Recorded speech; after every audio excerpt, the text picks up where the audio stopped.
Module 6, Lesson 14, Association between Categorical Values.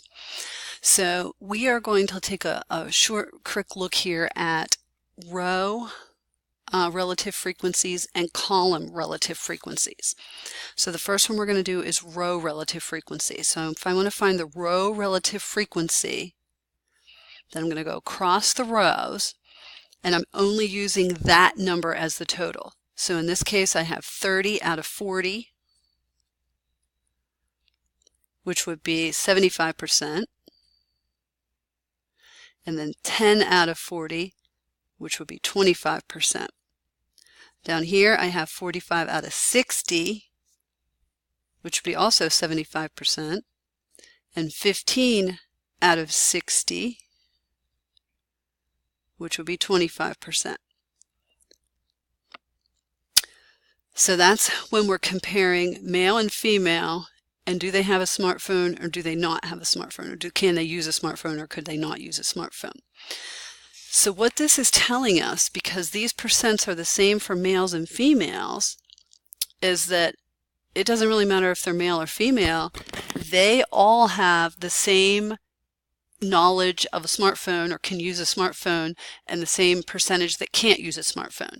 So if we did a survey, our chances of them having to be able to use a smartphone would be 75%, no matter whether they were female or male. So what this is telling us is there is no association between male and female and use of a smartphone.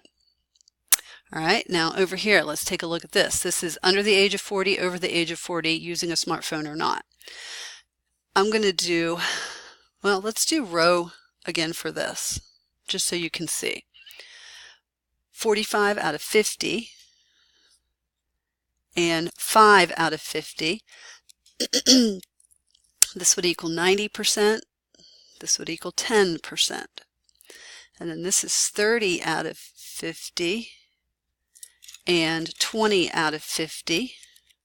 So this is 60% and this is 40%. Again, we're doing the rows. We can do the columns. I'm just showing you. Now we have different percentages. So if we want to know if there's association between your age and if you know how to use a smartphone, yes, absolutely. More people under the age of 40 know how to use a smartphone than people over the age of 40. Okay, a higher percentage. Now we can also do column relative frequencies. If we're asked to do a column relative frequency, we're just doing this number out of this total. So 45 over 75 or 30 over 75. We could do that if we wanted to also. All right, example 2 is saying you're looking at 400 participants who were selected, randomly selected from a middle school and high school, and they were asked what is their favorite type of movie to watch. It was also recorded whether the respondent was a teacher or a student. Now, what they did with that information, they've already put that in a table for you. So here's the table with that information in it, so you're not going to have to figure out numbers here this time. But you're going to answer questions about this. Make sure you are reading the question, because some of these are specifically asking you just for the row or just for the column relative frequencies. All right? Now, the other thing here is I want to make sure you understand the definition of categorical and numerical variables. A categorical value has a category of some kind, where a numerical variable has a number. So these aren't numbers. Teacher, student aren't numbers. Action, drama, science fiction, comedy are not numbers. Therefore, they are not numerical. This would be categorical.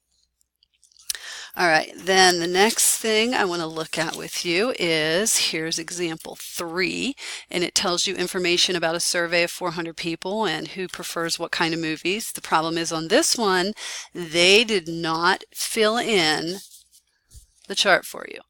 You are going to have to fill that chart in yourself. Okay?